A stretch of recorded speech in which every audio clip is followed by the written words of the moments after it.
Bienvenue sur la chaîne JFR 900, je suis ravi de vous retrouver aujourd'hui pour un petit débriefing de la vidéo que vous avez pu voir récemment. Donc c'est-à-dire ma battle entre le Mini 3 Pro et le R2S. Vous avez vu ce qui s'est passé en me traquant. Pour ceux qui ne l'ont pas vu, donc je faisais un tracking avec les deux drones en vélo et je redoutais ce qui est arrivé en fait. Ce qui est arrivé en fait. Voilà, les deux drones se sont télescopés et il y a eu un léger crash, un semi-crash du Mini 3 qui s'est rétabli et puis j'ai fait un RTH. Je suis reparti vite fait vers mes radios et j'ai fait un RTH. J'ai osé faire un RTH.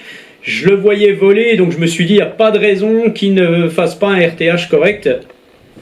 Le R2S pareil. Voilà, et puis Franck, qui regarde souvent mes vidéos et que je connais depuis un moment maintenant d'ailleurs, merci à lui de me suivre, eh bien m'a dit, ça serait bien que tu fasses un débriefing sur les dégâts que tu as pu avoir. Et donc, c'est ce que je vais faire tout de suite. Alors, donc si vous n'avez pas vu cette vidéo, allez la voir pour comprendre un petit peu celle-ci en fait, voilà. Alors, déjà, concernant le R2S. Alors, le R2S, qu'est-ce qu'il a eu? Eh bien, rien du tout, en fait. Il ne s'est rien passé sur le drone, sauf deux hélices, deux paires d'hélices qui ont été abîmées. Comme on peut le voir ici. Je vais enlever le drone qu'on voit bien. Voilà, on voit qu'il y a des petits impacts sur les hélices. Voilà, ici aussi. Tac, elle est fendue. Donc, voilà, cette paire d'hélices est morte. Donc déjà, juste pour votre information, qu'est-ce que peut apporter des hélices abîmées comme ceci? C'est pas grand-chose, hein, voilà. Vous pouvez taper une branche, vous pouvez frotter un mur avec une fausse manipulation, des choses comme ça. Et vous avez parfois des petits impacts, des petits trucs qui sont abîmés. Bon, là, elles sont quand même bien abîmées. Mais des fois, parfois moins abîmées. Alors, qu'est-ce que ça peut faire, ce genre de choses, en fait, sur un drone? Eh bien, ce genre de choses sur un drone peut vous apporter un effet gélo, c'est-à-dire une vibration de votre image, hein, ça va faire des vagues comme ceci sur votre image et vous n'allez pas trop comprendre pourquoi vous n'aviez pas ça avant et maintenant vous l'avez. Le simple fait qu'une hélice soit un petit peu abîmée peut donc engendrer ce gélo sur une vidéo. Pourquoi? Parce que les hélices sont calibrées, elles sont toutes pareilles et cette calibration n'est plus pareille, le flux d'air ne se fait plus pareil sur l'hélice et donc automatiquement on peut avoir une petite vibration qui se forme et avoir donc l'effet gélo, donc ce qu'on appelle l'effet gélo sur l'image de votre caméra. Voilà, tout simplement. Donc voilà pour mon R2S. J'ai regardé, il n'a absolument aucun problème, il n'y a pas de souci. J'ai refait entièrement les calibrations du drone, nacelle, toutes les calibrations possibles, IMU et tout, on ne sait jamais. Par contre, concernant le DJI Mini 3, donc c'est lui qui a subi le choc, le plus gros choc. Et en fait, vous avez dû le voir dans ma vidéo quand je montre le drone à l'image. Toutes les hélices en fait ont été impactées. Donc les 4 paires d'hélices ont été abîmées. Alors je vais vous les montrer maintenant. Voilà. Alors je les ai toutes ici. Voilà. En voilà une, voilà sa sœur.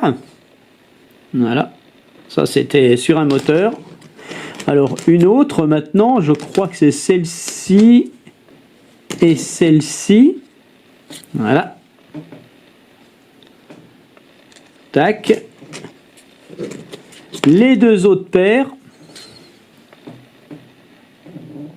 Voilà. Et la dernière paire en fait qui est ici, qui est la plus bouffée. Voilà, donc toutes les hélices du drone sont HS, mais vraiment HS. Hein. Et comme vous avez pu le voir dans ma vidéo, si vous ne l'avez pas vu, regardez, le drone volait encore, le drone est revenu, il a fait un RTH parfait. Il s'est passé aussi le problème de la caméra qui, elle, s'est complètement retournée, ou je sais pas trop comment elle était en fait, la caméra. On le voit sur l'image. Et Et petit à petit, elle s'est restabilisée, donc c'est très très bien foutu quand même, hein, DJI. Elle s'est restabilisée et quand j'ai fait le RTH, elle ne vibrait même quasiment plus. On voit un peu de gelo, bien entendu, puisque le drone il vibrait comme ceci, hein, voilà, hein, en volant, hein, avec les hélices foutues, il faisait comme ça. Hein. Mais il est revenu notre drone et puis la caméra, il n'avait pas trop de soucis en fait au final. Alors il y a un truc qui s'est passé que je n'avais pas vu au début, c'est ce petit cache ici, il était déclipsé, on le voyait ici, là, il était déclipsé, en fait je l'ai reclipsé en appuyant dessus, ici, et puis c'est tout ce qu'il y a. Donc en fait au final, là j'ai remis les deux paires d'hélices de rechange du kit, puisqu'il n'y en a que 2 paires, donc merci DJI d'en mettre que 2 paires, hein, au prix du drone, voilà quoi. Donc j'étais obligé d'en racheter, je vais les recevoir. J'ai refait entièrement les calibrations, j'ai regardé la nacelle et tout se passe bien. Je n'ai aucune alerte sur l'application. Voilà, je vais y remettre les hélices sur les moteurs et puis eh bien ça va revoler sans problème. Il n'y a rien d'autre que ceci. Voilà pour ce petit débriefing. Voilà donc au final plus de peur que de mal, heureusement, puisque bon, ce sont quand même des drones chers, et puis ça m'aurait un peu fait chier de les abîmer, voilà. Donc voilà, faites toujours attention lors d'un tracking, bien entendu, là c'était un truc extrême avec 2 drones, faut jamais faire ça au final. Mais même si vous avez un drone et vous faites un tracking, si vous allez par exemple dans un sous-bois, quelque chose comme ça, et qu'il peut arriver que le drone, malgré ses capteurs, touche quelque chose, puisque des capteurs, il n'y en a pas sur le côté, voilà, hein, ça peut arriver, et donc voilà, ça peut engendrer des choses comme ça. Et puis voilà, vous savez à quoi vous en tenir. Donc au final, hein, de toute façon, ceux qui voulaient voir une battle R2S DJI Mini 3, bon, il n'y a pas photo. Hein, lui, il vaut 800 et quelques euros. Lui, il vaut presque 1000 euros. Mais si vous avez à choisir entre ces 2 drones, vous avez le budget, vous choisissez entre ces 2 drones, vous emmerdez pas avec le Mini 3. Prenez le R2S. Il est bien meilleur niveau caméra avec son capteur 1 pouce. Il va gérer l'image beaucoup mieux que le Mini 3.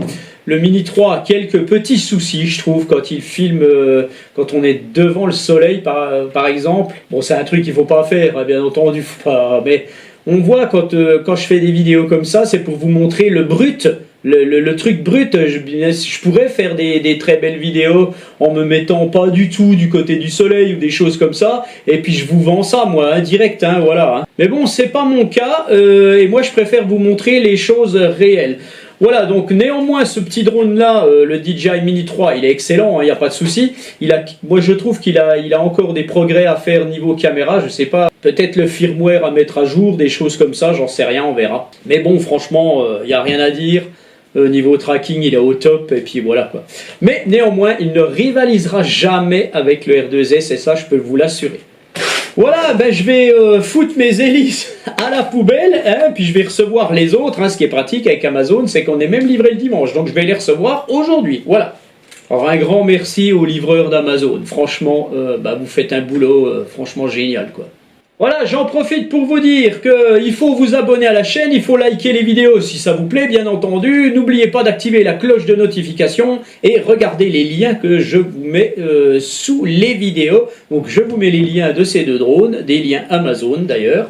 Et puis je vous dis à bientôt et je vous souhaite une bonne semaine. On va bosser, eh oui.